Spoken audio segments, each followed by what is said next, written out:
Name is Donald Wall.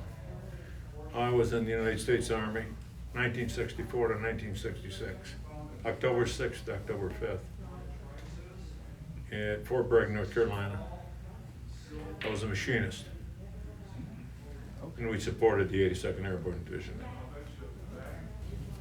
I'm Victor McGregor.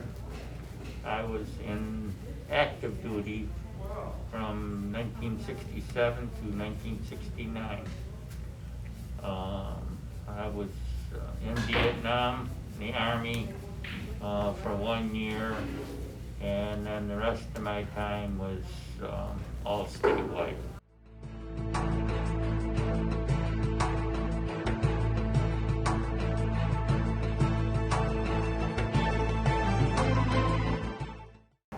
What? I was drafted. You were drafted? Yes, Okay. yes. How was that experience doing with the Well, draft? it was okay. They sent us down to Detroit, and they put us through the line, you know. And when they got that through running us, I ended up taking my basic at Fort Knox, Kentucky. And then from there, I went to Fort Bragg, and I was there the rest of the time I was in. It was a good experience. The weather down there wasn't bad in North Carolina. Oh, yeah. But where we were, the 82nd Airborne Division they were shipping 5,000 guys a month to Nam. And then when about time Vic got in, he's one that got crazy. Right, Vic? Yeah. And where were you at? Were you at Da Nang or I was Saigon. Saigon? I Yeah. was in Saigon. And it really got crazy back when, Yeah. because they were trying to get us all to re-up, and that was when things started really churning up down there. Yeah, Okay. I was drafted too. Okay. I graduated high school June of '67, and they drafted me November of '67. And I went to Fort Knox, Kentucky for armor training. Spent 5 months there, got a month's leave, and then I was shipped to Vietnam. Spent 1 year there. Yes, I was a machinist. Yep. I was in charge of about $200,000 worth of equipment. We had a regular complete machine shop set. There was times that we couldn't get certain parts, and so we kind of had to build them from scratch because the requisition situation was difficult at that time, you know.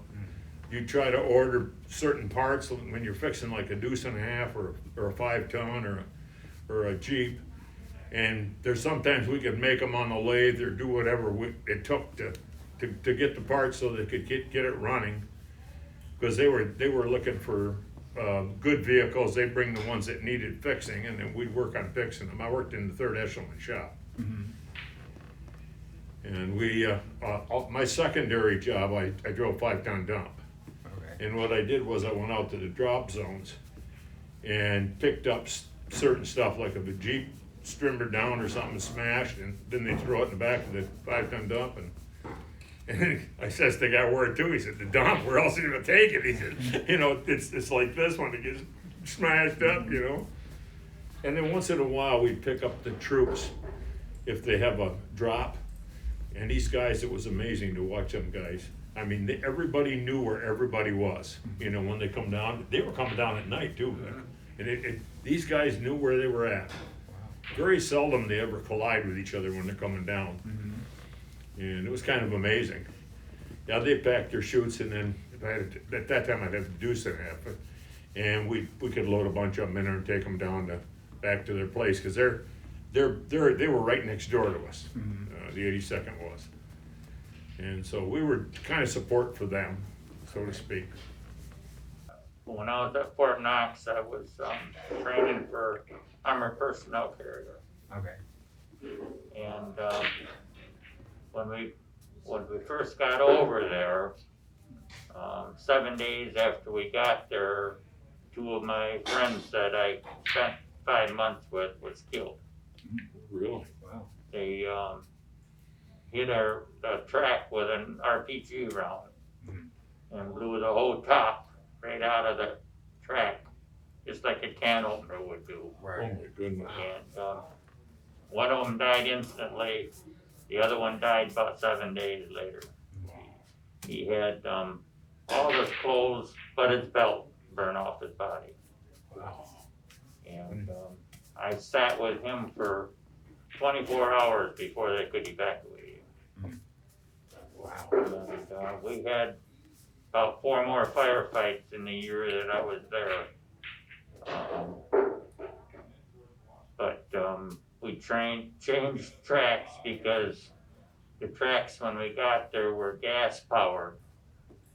And when we went to diesel, because diesel won't explode like your gas does. Right. Oh, really? Were they more efficient then? Yeah, more efficient. More efficient. Yeah. And we kept all of our ammo and everything right in the bed of our track. And that was just full of all different kinds of rounds. And we had our grenades and everything on there, and they wanted to promote me to E5, but I refused it because E5 would have to sit on top of the track where the 50 caliber machine gun was. And that's usually the person they picked off first. So I told them I didn't want it. Yeah. Mine wasn't that great. Go ahead. I mean, no, well, what happened with us is Fort Bragg is never, they have a good climate, okay?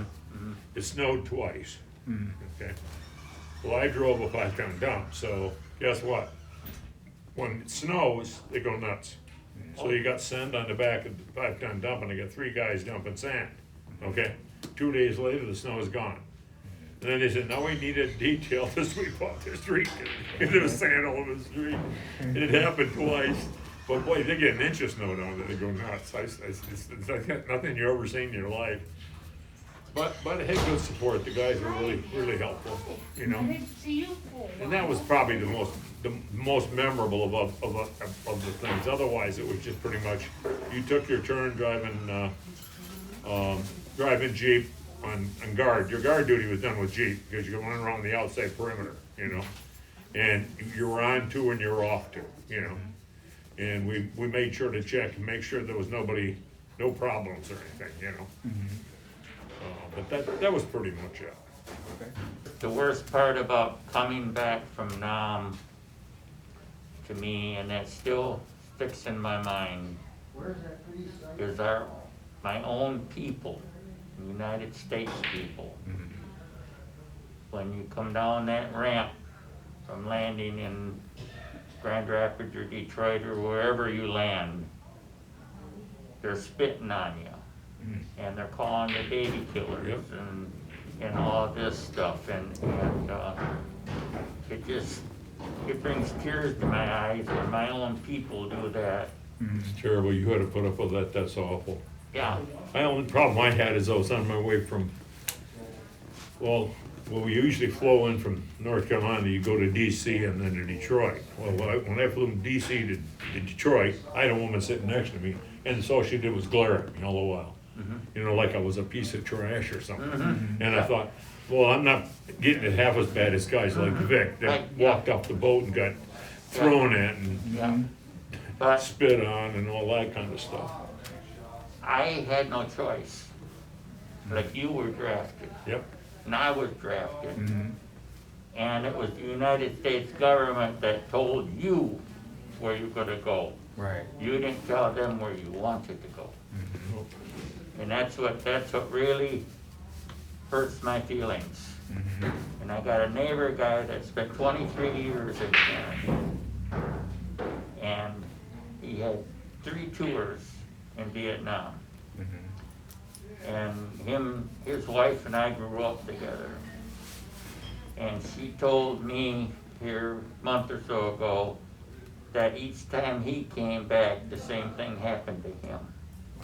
No matter if you were Wow. drafted or joined or what, you're the one that got the blame for being over there, not the government. You did. Right. It seemed like you guys got, Yeah. I know a lot of the guys just like you, I heard a lot. I have a guy that I worked the back to steel case with, And you didn't talk to him first thing in the morning because he got into something bad while he was over there.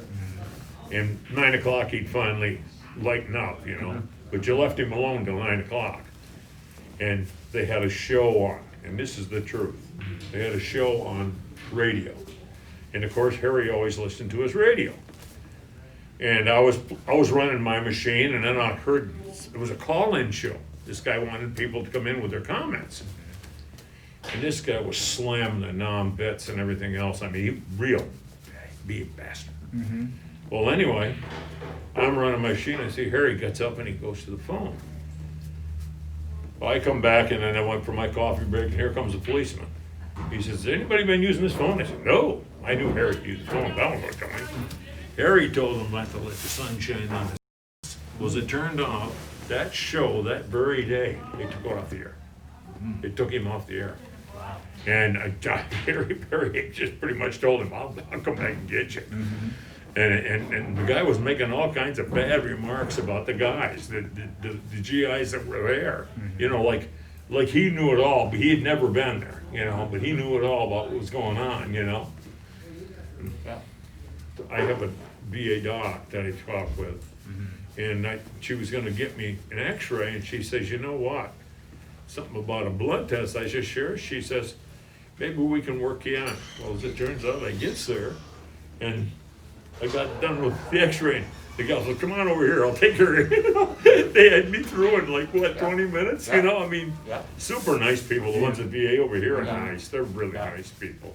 They haven't charged me a penny for anything, no blood work or anything. Yeah. No, the VA folks over here are wonderful. They're really wonderful.